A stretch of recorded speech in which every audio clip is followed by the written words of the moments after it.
और बड़ी खबर इस वक्त आपको हम बता रहे हैं। दरअसल जानकारी दे दें कि कोटपुतली में जो 700 फीट गहरे बोरवेल में गिरी थी 3 साल की बच्ची चेतना, उसका अभी तक रेस्क्यू नहीं हो पाया है। आपको जानकारी दे दें कि एक बार फिर से आज जो है एक नया तरीका प्लान बी, जिसके तहत बच्ची को निकालने की कोशिश की जा रही है। 66 घंटे हो चुके हैं लेकिन अभी भी चेतना को बोरवेल से बाहर नहीं निकाला जा सका है। संवाददाता हीरालाल इस वक्त मौके से हमारे साथ लाइव जुड़े हैं। हीरालाल, पहले तो आपसे अपडेट लेना चाहूंगी, प्लान बी पर कितना काम शुरू हो गया है? मैं बताना चाहूंगा कि जो प्रशासन की ओर से जो प्लान भी एग्जीक्यूट आज किया जा रहा है, क्योंकि देर रात को जब पहली वाली जो पाइलिंग मशीन थी वो खराब हो गई थी, जो उसकी क्योंकि 150 फीट की जो क्षमता थी उसको कंप्लीट होने के बाद जो दूसरी मशीन है जिसकी क्षमता 200 फीट की गहराई तक खुदाई करनी थी, उस 200 फीट गहराई तक खुदाई करने वाली पाइलिंग मशीन को यहाँ एग्जीक्यूट किया गया। उसके बाद लगातार खुदाई का कार्य किया जा रहा है, क्योंकि बच्ची 163 फीट की गहराई पे फंसी हुई है। इसको देखते हुए प्रशासन ने यह दूसरी पाइलिंग मशीन से करीबन 173 फीट की जो खुदाई करवानी है वो लगभग कंप्लीट हो चुकी है। इसके बाद अब होल करने की, यानी कि एक सुरंग बनाने की 7 से 8 फीट की जो सुरंग है उसको बनाने की तैयारी कर दी गई है। मैं अपने सहयोगी से कहूँगा तस्वीरें दिखाएं जिसमें जो रेस्क्यू टीम के जो सदस्य हैं वो अब किस प्रकार से वो तैयारी कर रहे हैं, क्योंकि आप देख सकते हैं एक छोटा जनरेटर यहाँ रख दिया गया है। जो जितने भी इक्विपमेंट उस सुरंग में उतर कर जो 170 फीट गहरे गड्ढे में उतर कर जो 8 से 10 फीट का जो होल बनाना है, जो सुरंग बनाना है, रेड माइनर टीम को भी यहाँ बुला लिया गया है।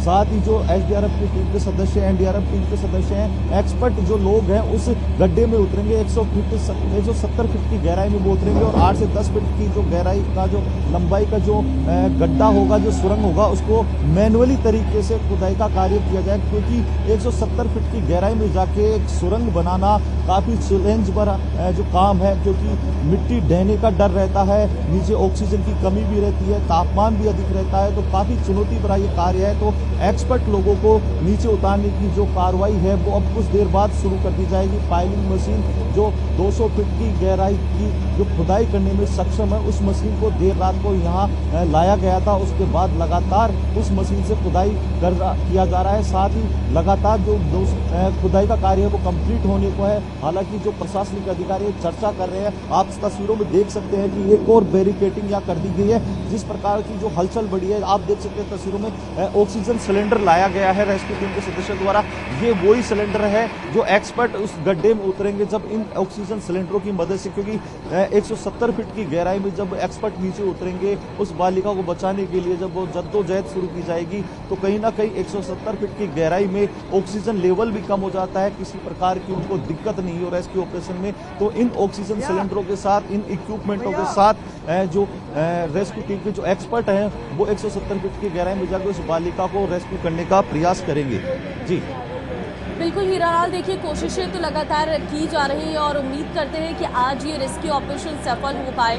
आपकी चेतना के माँ बाप या फिर उनके किसी रिश्तेदार से कोई बात हो पाई है कल से? जी देखिए, हमने कल तस्वीरें भी दिखाई थी और उस बच्ची की जो माँ है उससे हमने बात करने की कोशिश की थी। उनकी जो मौसी है उससे भी बात करने की कोशिश की, लेकिन काफ़ी जो दर्द है, जो बच्ची जो उनसे दूर है, उनको पाने के लिए जो उनकी आंखों में जो दर्द था वो कहीं ना कहीं हमने तस्वीरों में देखा था।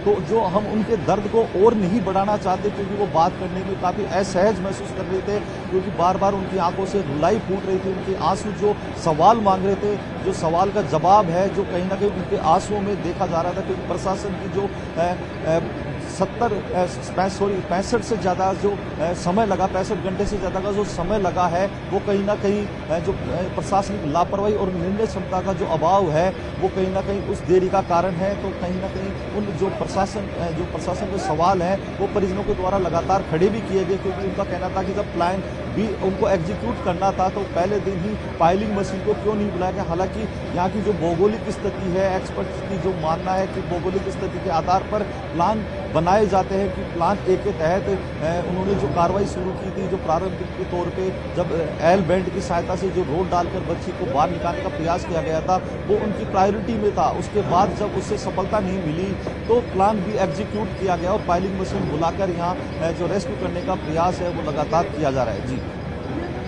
ठीक है, रेस्क्यू के लिए लगातार कोशिशें की जा रही हैं और परिजन भी लगातार परेशान है हीरालाल, और आप भी ग्राउंड जीरो से लगातार हमें अपडेट दे रहे हैं। ज़रा तस्वीरों से दिखाइए इस वक्त सुबह सवेरे वहां पर कैसा माहौल है, क्योंकि गांव वाले इकट्ठा हुए हैं, दो मशीन्स बुलाई गई हैं और रेस्क्यू के लिए एनडीआरएफ, एसडीआरएफ, पुलिस बल तैनात है। बिल्कुल, मैं बताना चाहूँगा, मेरे सहयोगियों को कहूँगा कि वो तस्वीरें वो दिखाए। यहाँ दमकल भी आ चुकी है, पिछले 3 दिन से ये मेडिकल टीम भी यहाँ तैनात है। प्रशासनिक अधिकारी जो तमाम आला अधिकारी है, एडिशनल एसपी और जिला कलेक्टर भी देर रात यहाँ पहुंची थी, क्योंकि वो पिछले 2-3 दिन से अवकाश पे थी। लेकिन जिस प्रकार से जो ये घटना घटी है, काफ़ी उस घटना की गंभीरता को देखते हुए देर रात को जिला कलेक्टर कल्पना अग्रवाल है यहाँ पहुंची थी। और जिस प्रकार से जो रेस्क्यू ऑपरेशन 3 दिन से चला आ रहा है, तो यहाँ जो आसपास के लोग हैं वो भी यहाँ पहुंचे हैं। लगातार 3 दिन से उन लोगों की जो भीड़ है इस रेस्क्यू ऑपरेशन को देखने के लिए, वो उनकी भीड़ एकत्रित है। आज सुबह जब जैसे जैसे दिन चढ़ रहा है वैसे वैसे लोगों की भीड़ भी बढ़ती जा रही है, क्योंकि हीरालाल, जरा गांव के लोगों से बात कि करिए, उनसे पूछिए जरा इस स्थिति के बारे में, क्योंकि ये बोरवेल के हादसे बढ़ रहे हैं।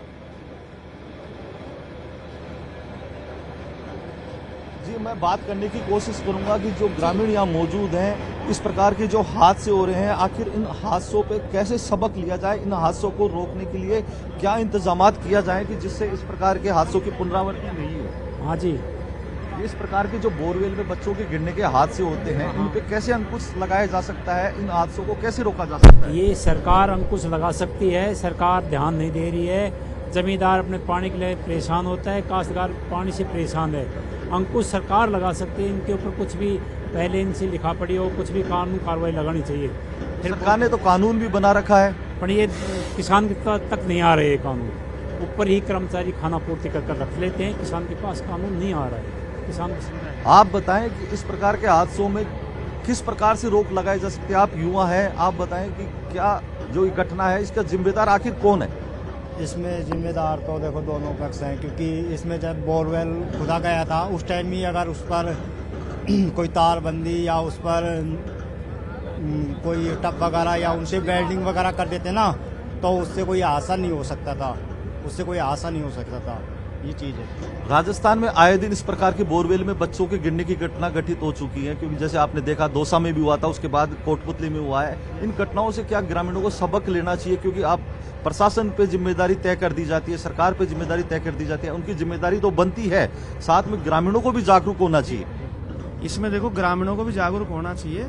सरकार तो अपनी जगह काम कर रही है, सरकार के बस का नहीं, कोई आदमी ऐसा नहीं कि वो उठा के ले आए 150 फुट से। सरकार अपने पूरी मदद कर रही है और ग्रामीणों को भी जागरूक रहना चाहिए। लेकिन इस केस में तो ऐसा था कि ग्रामीण भी जागरूक थे, उन्होंने मशीन बुला ली थी कि अपन इसको बंद कर रहे हैं ट्यूबवेल को, लेकिन उसी दौरान एक दुर्घटना भगवान ने लिखा था वो हो गई। बाकी जो इसका लड़की का पिता थे वो जागरूक थे, बस ये होनी थी, हो गई, इसमें ज्यादा कुछ कह नहीं सकते।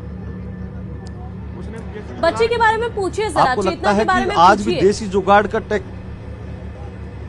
ये तो सर इसमें देखो जो 3 साल की जो मासूम चेतना है, पिछले 65 घंटे से उसमें बोरवेल में फंसी हुई है। देखो सर, इसमें एक बात कहूँगा मैं कि गवर्नमेंट को कोई हार्ड डिसीजन लेना चाहिए। आज भी ये देसी जुगाड़ टेक्निक पे काम कर रहे हैं, ये इसमें कारगर नहीं है।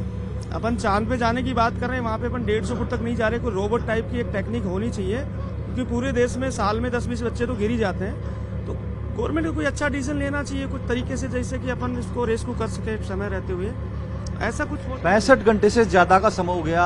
3 वर्ष की जो बालिका चेतना है वो इस बोरवेल में फंसी हुई है, जिंदगी और मौत की जंग लड़ रही है, भूखी प्यासी वो उस अंधेर जो गड्ढा है उसमें अटकी हुई है। क्या किस प्रकार की उसकी मनोस्थिति होगी? बिल्कुल सर, मनोस्थिति की तो क्या बताएं आपको। अगर 3 साल के बच्चे को अपन एक रूम में ही बंद कर दें 3 घंटे, तो भी वो डर से मर सकता है। सो दैट लगता नहीं कि ऐसा हो सकता है, लेकिन अब वो तो फाइनल डिसीजन तो जब बच्ची बाहर आएगी तभी पता लगेगा। बाकी उम्मीद तो आप जानते हो सर, इसमें कुछ कह नहीं सकते। बिल्कुल, ये